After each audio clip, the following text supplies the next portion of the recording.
पहला प्रश्न है, पाठ के साथ, बेचारा जामुन का पेड़ कितना फलदार था और इसकी जामुनें कितनी रसीली होती थी। यानी वहाँ उपस्थित जितने भी क्लर्क थे या अधिकारी थे, उन सबको दबे हुए व्यक्ति की जान की परवाह नहीं थी, बल्कि उस जामुन की पेड़ की जामुनों की चिंता थी। कितनी रसीली थी, कितनी मीठी थी। मेरे बच्चे बड़े शौक से खाते थे, बड़े चाव से खाते थे। हम तो थैला भर भर कर लेकर जाते थे। इन दो पंक्तियों पर आधारित दो प्रश्न दिए गए हैं। पहला है, ये संवाद कहानी के किस प्रसंग में आए हैं? प्रस्तुत संवाद सेक्रेटरिएट के लॉन में जामुन के पेड़ के गिरने से संबंधित है। रात की आंधी में सेक्रेटरिएट के लॉन में खड़ा जामुन का पेड़ गिर गया। आंधी इतनी भयंकर थी कि पेड़ गिर गया। उसके नीचे एक आदमी दब गया। सुबह माली ने उस दबे हुए आदमी को देखा और क्लर्कों को सूचना दी। वहां सभी इकट्ठे हो गए। वे सभी जामुन के पेड़ की प्रशंसा में चर्चा कर रहे हैं, किंतु उनमें से किसी को भी उस पेड़ के नीचे दबे हुए आदमी की कोई चिंता नहीं है। ये मना स्थिति दिखाई गई है कि हम आज इतने संवेदनहीन हो गए हैं, इतने स्वार्थी हो गए हैं कि हमें केवल अपने से मतलब है। दूसरे की जान पर बनी है, उसकी हमें कोई परवाह नहीं है। दूसरा, इससे लोगों की कैसी मानसिकता का पता चलता है। इससे लोगों की संवेदना शून्यता तथा स्वार्थपरता का पता चलता है। सरकारी अमले को जामुन के पेड़ से लाभ था, लाभ मिलता था, उसका लाभ उठाते थे, अतः वे उसके गुण गाते हैं तथा उसके गिरने का दुख भी व्यक्त करते हैं, परंतु उन्हें उसके नीचे दबे हुए एक जीवित व्यक्ति की पीड़ा का एहसास नहीं होता, महसूस नहीं होती, और ना ही उससे कुछ लेना देना है उनका। दूसरा प्रश्न है, क्या हुआ? आदमी एक कवि है, दबा हुआ आदमी एक कवि है, यह बात कैसे पता चली? इस जानकारी का फाइल की यात्रा पर क्या असर पड़ा? सेक्रेटरिएट के लॉन में खड़ा जामुन का पेड़ रात की आंधी में गिर गया, जिसके नीचे एक आदमी दब गया। उसे बचाने के लिए एक सरकारी फाइल बनी। वह एक विभाग से दूसरे विभाग में जाने लगी, यात्रा शुरू हो गई उसकी। माली ने उस आदमी को हौसला देते हुए, उसे सांत्वना देते हुए खिचड़ी खिलाई और कहा कि उसका मामला ऊपर तक पहुंच गया है, हाई लेवल पर जा चुका है। तब उस व्यक्ति ने आह भरते हुए गालिब का शेर कहा, ये तो माना कि तगाफुल न करोगे, लेकिन खाक हो जाएंगे हम तुमको खबर होने तक। माली उससे पूछता है कि क्या आप शायर हैं? उसने हाँ में सिर हिला दिया, हाँ। फिर माली ने यह बात क्लर्कों को बताई। इस प्रकार यह बात सारे विभाग में फैल गई। विभाग ही नहीं बल्कि शहर भर में फैल गई। सेक्रेटरिएट में शहर भर के कवि इकट्ठा हो गए। फाइल कल्चर विभाग को भेज दी गई। वहां का सचिव उस व्यक्ति से मिलने और उसका साक्षात्कार लेने आया और उसे अपनी उस अकादमी का मेंबर बना दिया, सदस्य बना दिया। परंतु यह कहकर कि पेड़ के नीचे से निकालने का कार्य उनके विभाग का नहीं है, यानी एक दूसरे विभाग पर बात को टाला जा रहा है और वह फाइल वन विभाग को भेज दी जाएगी। इससे पेड़ हटाने या काटने की अनुमति मिलने का रास्ता खुल जाएगा और वह पेड़ के नीचे से निकाल दिया जाएगा। जबकि हुआ इसके उलट, यानी ये जहां एक तरफ ये आशा थी कि कल्चरल विभाग इस व्यक्ति को बचाने का प्रयास करेंगे, उन्होंने और लटका दिया मामले को, रास्ता और लंबा हो गया। नेक्स्ट क्वेश्चन है, कृषि विभाग वालों ने मामले को हॉर्टिकल्चर विभाग को सौंपने के पीछे क्या तर्क दिया?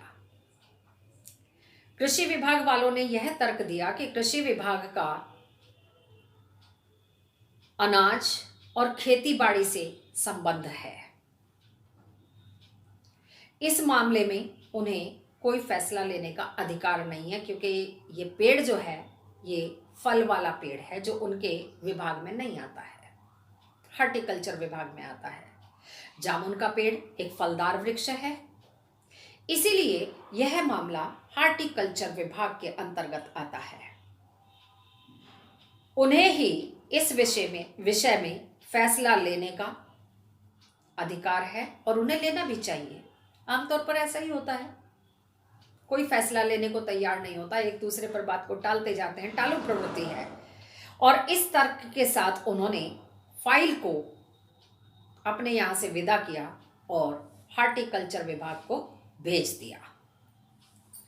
प्रस्तुत पाठ में सरकार के किन किन विभागों की चर्चा की गई है? पाठ से उनके कार्यों के बारे में क्या अनुमान मिलता है या क्या अंदाजा लगाया जा सकता है? निम्नलिखित विभागों की चर्चा हुई है। व्यापार विभाग, इसका काम देश में होने वाले व्यापार से संबंधित होता है। एग्रीकल्चर विभाग, एग्रीकल्चर विभाग का कार्य खेती बाड़ी से संबंधित होता है। हॉर्टिकल्चर विभाग, हॉर्टिकल्चर विभाग का कार्य उद्योगों का रख रखाव करना होता है, उद्यानों का या फलदार वृक्षों का देखभाल करना, उनका मेंटेनेंस आता है। मेडिकल विभाग, इसका संबंध शल्य चिकित्सा, दवाई आदि कार्य करने का है, यानी ट्रीटमेंट करने का है। कल्चरल विभाग, कला और साहित्य से संबंध होता है। फॉरेस्ट विभाग, जंगल के पेड़ों का इनका जिम्मा होता है। विदेश विभाग, राज्यों से संबंध बनता है। इसके बाद आता है पाठ के आसपास। कहानी में दो प्रसंग ऐसे हैं जहां लोग पेड़ के नीचे दबे आदमी को निकालने के लिए कटिबद्ध होते हैं, यानी तत्पर होते हैं। ऐसा कब कब होता है और लोगों का यह संकल्प दोनों बार किस किस कारण से भंग हो जाता है? पहला प्रसंग तो वही है कि जब वह दबता है और माली और क्लर्क मिलकर ये निर्णय लेते हैं कि चलो हम पहले जल्दी से इस आदमी को पेड़ के नीचे से निकाल देते हैं। परंतु वहां उस ऑफिस का सुपरिटेंडेंट आकर उन्हें रोक देता है कि नहीं, इस बात का फैसला बिना ऊपर के अधिकारियों से पूछे हम नहीं ले सकते, आप इसको नहीं कर सकते कार्य को, और वो रोक देते हैं। दूसरा प्रसंग आता है दोपहर के भोजन के समय। दबे हुए व्यक्ति को बाहर निकालने के लिए जो उसकी फाइल थी वो सेक्रेटरिएट में घूमती रहती है, परंतु कोई फैसला नहीं ले पाता, कोई हो ही नहीं पाता फैसला। कुछ मनचले किस्म के क्लर्क सरकारी फैसले के इंतजार के बिना ही फिर से प्रयास करते हैं कि हम, चूंकि भीड़ भी वहाँ जमा थी, कि इस आदमी को हम निकाल देते हैं पेड़ के नीचे से ताकि इसकी जान तो बच जाए। परंतु उसी समय फिर से सुपरिटेंडेंट भागा भागा फाइल लेकर आता है और वो कहता है कि यह अधिकार हमको नहीं है कि हम स्वयं इस पेड़ को हटाएं या काटें। जहां एक तरफ हमारे विभाग की पेड़ लगाने की एक नई योजना चल रही है, वहां हम पेड़ को काटने का आदेश कैसे जारी कर सकते हैं? तो फिर से जो भीड़ वहां जमा थी और क्लर्क थे, वो सब फिर से उनका ध्यान भंग हो जाता है और वो उस व्यक्ति को पेड़ के नीचे से नहीं निकालते हैं। नेक्स्ट क्वेश्चन है, यह कहना कहाँ तक युक्ति संगत है कि इस कहानी में हास्य के साथ साथ करुणा की भी अंतर्धारा है? अपने उत्तर के पक्ष में तर्क दीजिए। पूर्णतः उचित है। यह कहानी हास्य के साथ साथ करुणा की भी अंतर्धारा है, क्योंकि व्यक्ति पेड़ के नीचे दबा हुआ है, उसके चारों ओर भारी संख्या में भीड़ जमा है। जामुन के पेड़ तथा रसीले जामुनों की चर्चा तो सभी कर रहे हैं, पर दबे हुए व्यक्ति को बचाने का प्रयास कोई नहीं कर रहा है।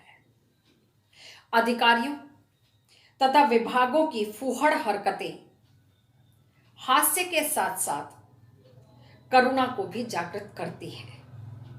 फाइल चलती रहती है। माली ही दया करके उसे खाना खिला देता है। कुछ लोग आदमी को काटकर उसे प्लास्टिक सर्जरी से फिर से जोड़ने की बात तक करते हैं। यह संवेदनहीनता की चरम सीमा है। कल्चर विभाग का सचिव उसे अकादमी का सदस्य तो बना देता है, मिठाई भी मंगाता है,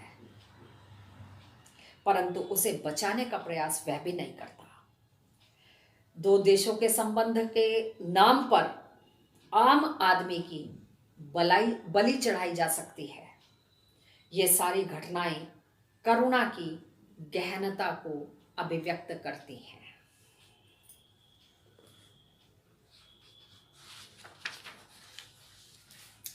नेक्स्ट क्वेश्चन आता है, यदि आप माली की जगह होते तो हुकूमत के फैसले का इंतजार करते या नहीं? यदि हां तो क्यों, और अगर नहीं करते तो क्यों नहीं करते? आपको इसके पक्ष में अपने विचार लिखने हैं। मैं अपने आप को बता देती हूं। यदि मैं माली की जगह होती तो मैं हुकूमत के फैसले की प्रतीक्षा बिल्कुल नहीं करती। सबसे पहले मैं अपने साथियों के साथ मिलकर इस कार्य के लिए उनको तैयार करती कि हमें जल्दी से जल्दी इस आदमी की जान बचानी चाहिए। पेड़ को हटाना, दबे हुए आदमी को निकालना, उसकी जान बचाना, क्योंकि मानव जीवन किसी भी सरकारी कार्रवाई से अत्यधिक महत्वपूर्ण है। संकट के समय मौके पर उपस्थित सरकारी कर्मचारी स्वयं ही निर्णय ले सकते हैं, ये अधिकार उन्हें होता है। यदि मैं उनकी जगह होती तो मेरी सहानुभूति दबे हुए व्यक्ति के साथ होती है और सरकारी फैसले के बिना ऐसा बिल्कुल नहीं होता कि हम कुछ ना करते। बात को किया जा सकता था। सरकारी नियम उतने पेचीदा होते हैं, इतने जटिल होते हैं कि उनमें उलझकर व्यक्ति का सारा जीवन नष्ट हो जाता है और सही कार्य करने पर भी कई बार सजा का भोगी बनना पड़ता है। परंतु इस सब के बाद भी मैं यदि ऐसी जगह पर उपस्थित होती तो डेफिनेटली निर्णय ले लेती और उस व्यक्ति की जान बच जाती। आज के अंक में यहीं तक। इसके बाद एक बार पुनः मैं आपके समक्ष आऊंगी इसी पाठ के बोधात्मक प्रश्नों के साथ, प्रश्न और उनके उत्तर। धन्यवाद स्टूडेंट।